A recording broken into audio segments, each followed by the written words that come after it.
사도행전 23장 최고의회 앞에 선 바울. 바울은 침착하게 의회 의원들을 둘러본 다음 자신의 견해를 밝혔다. 친구 여러분, 나는 지금 이 순간까지 평생을 하나님 앞에서 깨끗한 양심으로 살아왔습니다. 그 말에 대제사장 아나니아가 격분했다. 그는 옆에 있던 사람들에게 바울의 뺨을 때리라고 명령했다. 그러자 바울이 응수했다.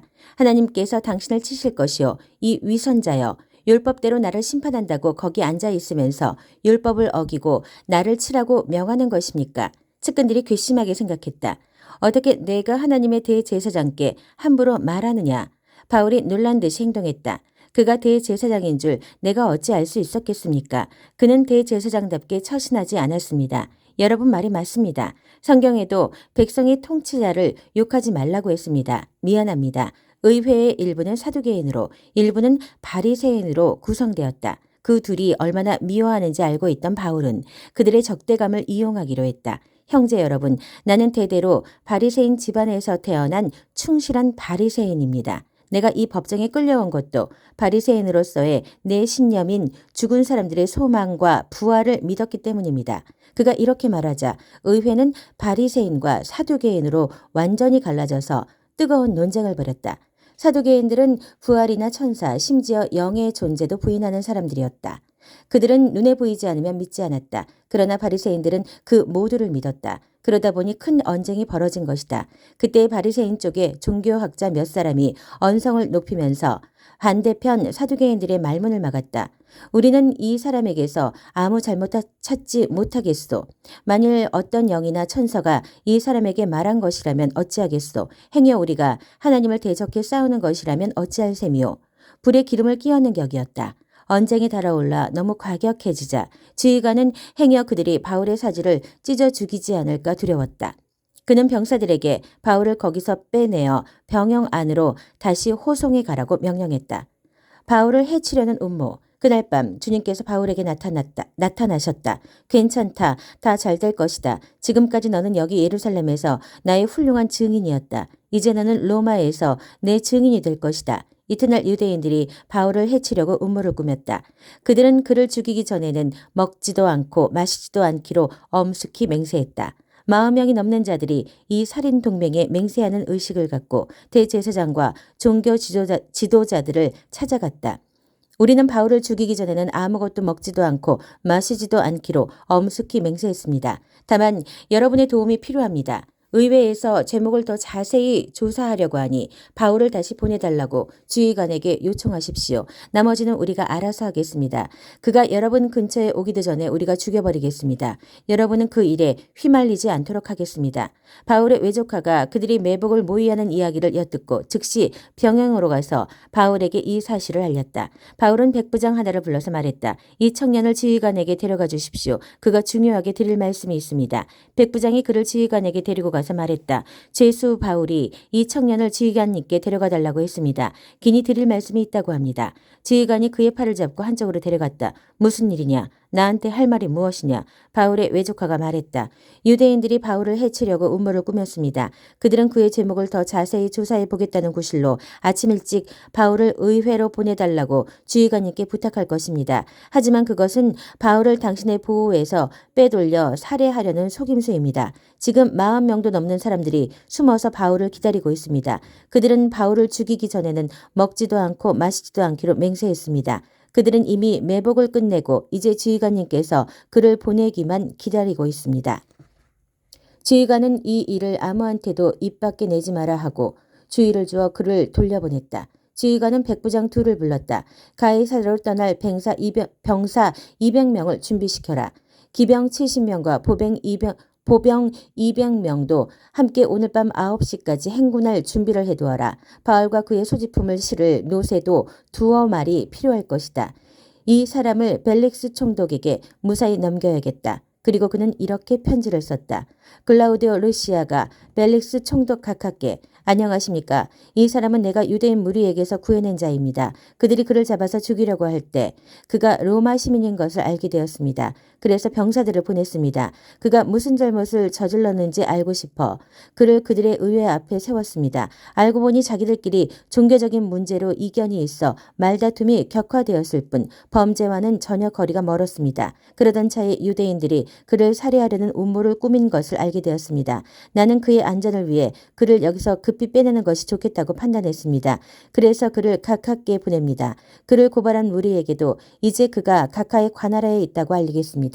그날 밤 병사들은 명령받은 대로 바울을 데리고 안드바드리에 안전한 곳으로 갔다. 이튿날 아침에 병사들은 기병대의 호송하에 바울을 가이사랴로 보내고 예루살렘 병영으로 돌아갔다. 기병대는 가이사랴에 들어가서 바울과 편지를 총독에게 인계했다.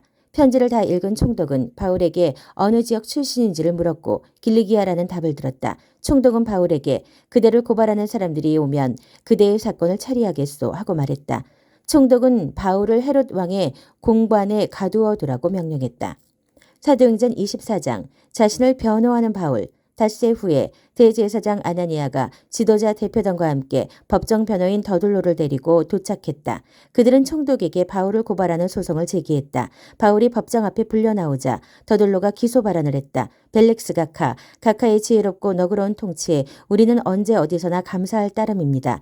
우리가 이 모든 평화를 누리고 날마다 각하의 개혁으로 득을 보는 것은 오로지 각하 덕분임을 잘 알고 있습니다. 장황한 말로 각하를 피곤하게 하지 않겠습니다. 부디 넓으신 마음으로 제 말을 들어주십시오. 아주 간략히 아뢰겠습니다.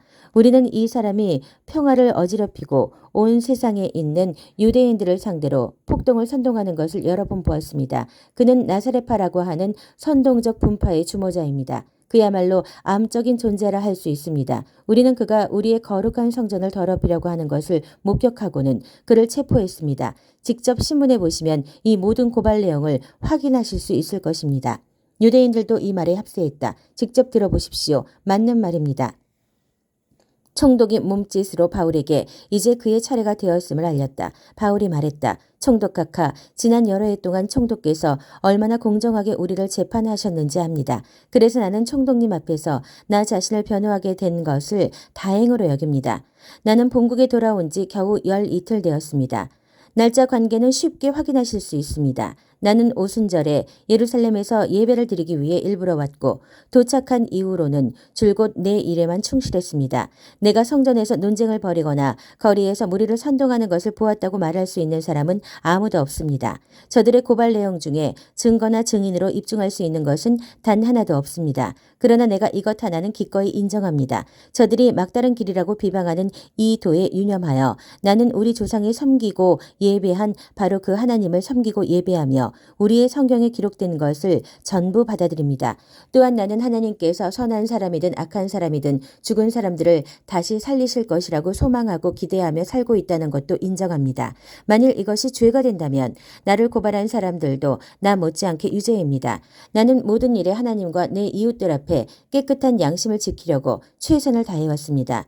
나는 여러 해 동안 본국을 떠났다가 이제 돌아왔습니다. 떠나 있는 동안에 나는 가난한 사람들을 위한 헌금을 모아서 성전 예물과 함께 가지고 왔습니다. 바로 그 예물을 드리면서 성전에서 조용히 기도하고 있는 나를 저들이 본 것입니다. 모여든 무리도 없었고 소란도 없었습니다. 에베소 근방에서 온 몇몇 유대인들이 이 모든 소동을 일으켰습니다. 그런데 보시다시피 그들은 오늘 이 자리에 없습니다. 그들은 겁쟁이입니다. 너무 겁이 나서 총독님 앞에서 나를 고발하지 못하는 것입니다. 그러니 내가 무슨 죄를 짓다가 잡혔는지 여기 이 사람들에게 물어보십시오.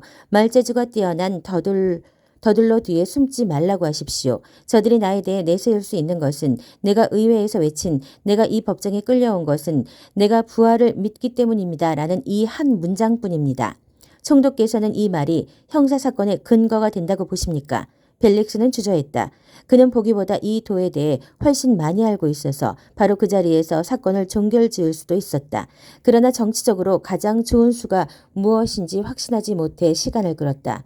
지휘관 루시아가 오면 그대의 사건을 결정짓겠소. 그는 백부장에게 바울을 수감하라고 명령하면서 한편으로 바울에게 어느 정도 출입의 자유를 허락해 동료들이 그를 돌보는 것을 막지 않았다.